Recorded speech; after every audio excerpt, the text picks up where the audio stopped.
Good morning. This is 21st of January.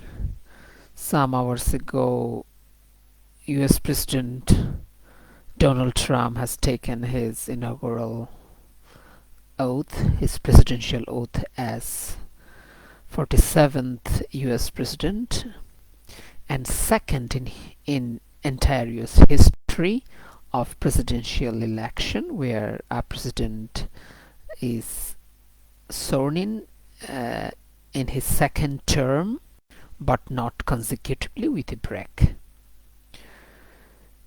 So, to talk about Mr. President Trump's inaugural speech, I think we can start with his some initiatives, what he has taken even before taking the office. He has successfully completed his negotiation or his leadership with Middle East crisis, like Hamas's the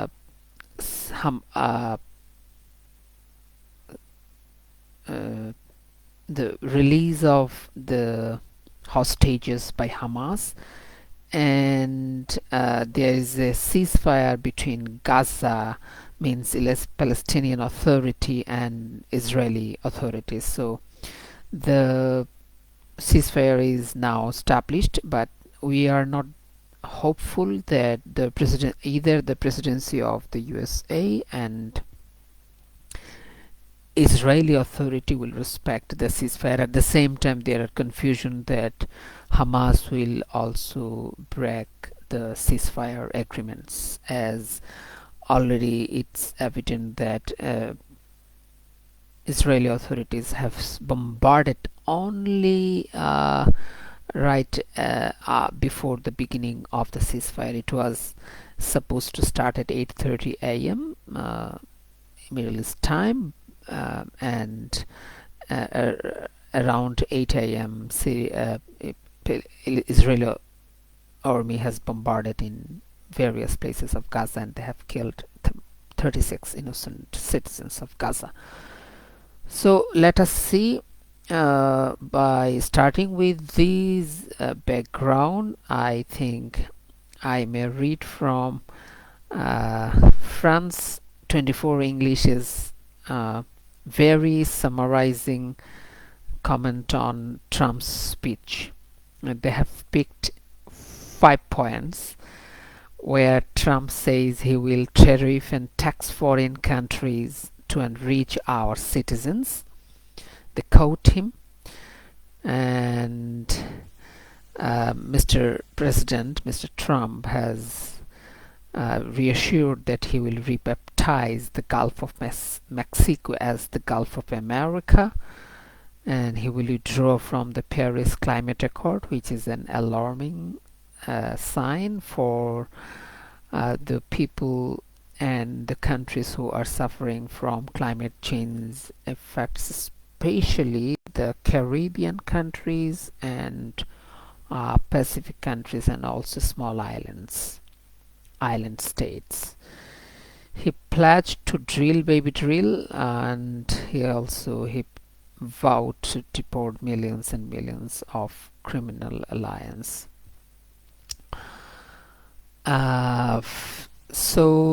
There is many things we can talk about, but what France 24 English has summarized is very, very interesting.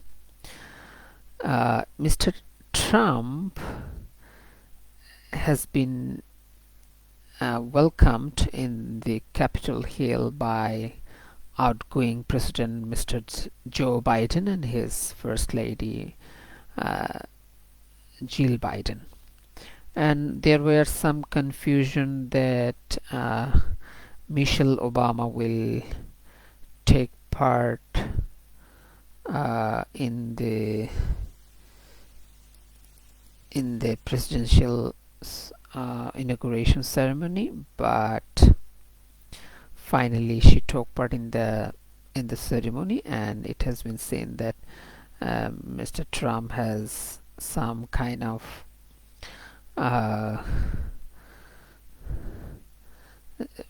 chat with Mr. Obama, and also Trump has chat with Joe Biden and Jill Biden, which is very good, which is a part of US culture of peaceful handover of power. The transition is power transition is very important in the history of uh, democracy and change of the presidents or prime ministers or political power. Mr. Trump, I quote from his speech, he said, "I return to the presidency confident and optimistic that we are at the start of a thrilling new era of national success. A tide of change is sweeping the country. Sunlight is pouring over the entire world. And America has the chance to seize these opportunities like never before. But first, we must be honest about the challenges we face. While they are plentiful, they will be annihilated by this great momentum that the world is now witnessing in the United States of America." So, as always, Mr. Trump is a man who loves to speak more, but it's also evident that he loves to work more for American people. But the problem is when the president has to say something, he has to uh, keep it in mind that America, a country, a land of democracy, and a country which is leading the world in many ways. So the presidency has a responsibility to look at the issues from a different point of view, where the world folks can get to the notion of inclusivity and a wide consideration by the presidency of the United States of America. Interesting thing is that there are folks out there who has skepticism about some terms used by the president, like from his speech I'm quoting: "Our sovereignty will be reclaimed, our safety will be restored, the scales of justice will be rebalanced, the vicious, violent, and unfair weaponization of the Justice Department, our government will end, and our top priority will be to create a nation that is proud, prosperous, and free. America will soon be greater, stronger, and far more exceptional than ever before." So the political commentators around the globe, they have some kind of questions like, "Our sovereignty will be reclaimed," the president said, but what are the instances that America lost its sovereignty? Who invaded America? Where there are critics who are saying that America has kind of breached sovereignty and territorial integrity of many countries and territories around the globe. America is one of the most secure nation in the world, where they are breaching the national security of many countries. And in one point, President also questions the Justice Department, the judicial system of his own country, where he wants to bring an end to the vicious, violent, and unfair weaponization of the Justice Department. So in one point, he said that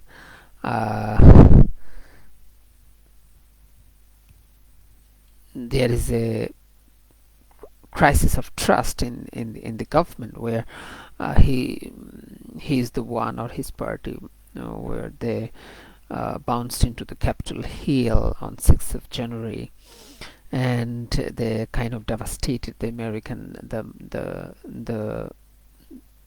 seat of American democracy, which is the White House, the Capitol Hill.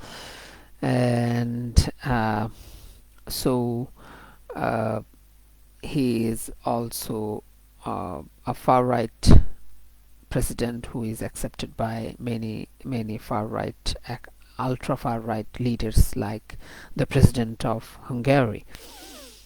Uh, so this is a very vital point to note, that he will start kind of establishing the strictest measures against the refugees and the asylum seekers. So like he has complained that, I quote, "We have a government that has given unlimited funding to the defense of foreign borders but refuses to defend American borders, or more importantly, its own people. Our country can no longer give basic services in times of emergency, as recently shown by the wonderful people of North Carolina being treated so badly, and other states who are still suffering from a hurricane that took place many months ago." So there is a clear indication that the border security system, or kind of stricting the border for the asylum seekers and refugees, is a major indicator that is clearly evident in his speech, and Mr. Trump is ready to take strictest measures against the refugees and asylum seekers. And I think I'll end my discussion, and Mr. Trump is really optimistic for his victory, and he said that, "Over the past 8 years, I have been tested and challenged more than any president in our 250-year history." But still now, there are folks out there who are really optimistic to see that the president is keeping his words, like the Iranian folks. There are talks in the commentators from P5 Plus Germany that this is the president who recalled the JCPOA, which is signed between Iran and P5 Plus Germany. P5 Plus means but the five permanent members of UN Security Council and Germany. But the president has repealed it, and he has already vowed that he will repeal many executive orders or many decisions of the Biden administration if it keep happening in future. So that the international community will lose confidence and trust on the administration of American presidency. So that's it. I think it's a very small discussion. Let us see what happens with this president. Good luck, Mr. Trump. We hope that the US presidency will serve USA and will lead